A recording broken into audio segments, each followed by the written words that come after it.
Hey everybody, today I want to talk about what I consider the building blocks of music theory, and that is having a clear understanding of the major scale. And this can be applied on any instrument you play, but guitar being my instrument of choice, I'm going to go with that. So what you have in music a lot of the time is you have half steps. So a half step would be the closest distance between two notes. So for example, if I went from the 3rd fret of the 1st string and then right to the 4th fret, that'd be a half step. A whole step is when you are 2 frets apart on the same string. So if I went from like G and then 2 frets higher to A, all right? So the major scale is a series of whole steps and half steps. It's a 7-note scale, and the 8th note would be your octave. Some people call that 8, some people call it back to 1. So I just wanted to show you all how to, first of all, it's important to be able to see a major scale visually, so I'm going to show you how to play it on one string, and then we'll go over a little bit of some scale patterns. So I think it's important to be able to see the major scale, which is like to say, in playing it on one string, you can really see what's going on. So let's start with, say a G major scale on one string. So I'm going to start on the high E string. So what you have is, let me play it on one string first, so it sounds something like this.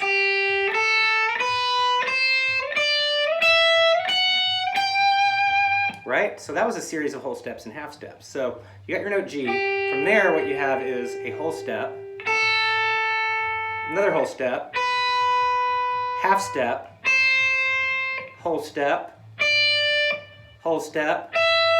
another whole step, and finally back to the octave, half step.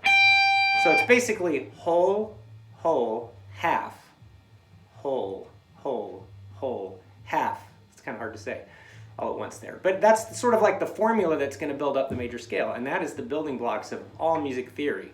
Okay, so really everything you learn is going to be compared to that major scale when you dive into the whole idea of music theory. So again, so that scale, so I'm going, a G major scale would be G, A, B, C, D, E, F sharp, G. Okay, so I could also spell it out by going G and then going just whole step, half, whole, half, right? So if you know that, then you can start learning some scale patterns that will help you create melodies and using it for soloing in major keys and stuff like that. So I'll play you a couple of patterns maybe to get started with, okay? G major, I'll start on the low E string, okay? So it's gonna look something like this.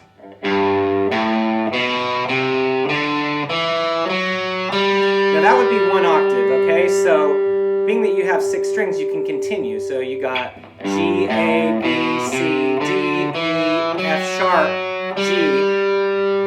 And you can go, so from there, A, B, C, D, E, F sharp, G.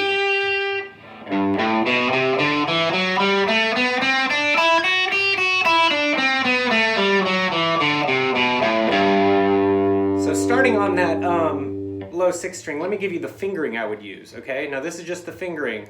I'm going to name out the fingers as I play it. So it's going to be 2, 4, next string. 1, 2, 4, 1, 3, 4, 1, 3, 4, 2, 4, 1, 2, okay? So that way, you're going low to high, and then you can descend from going high to low.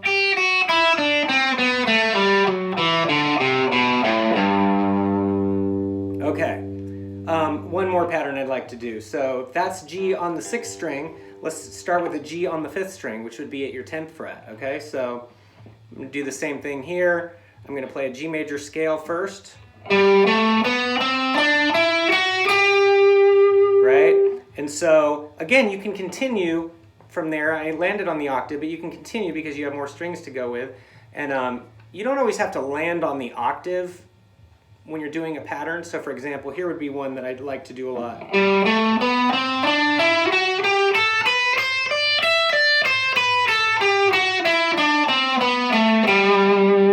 Right?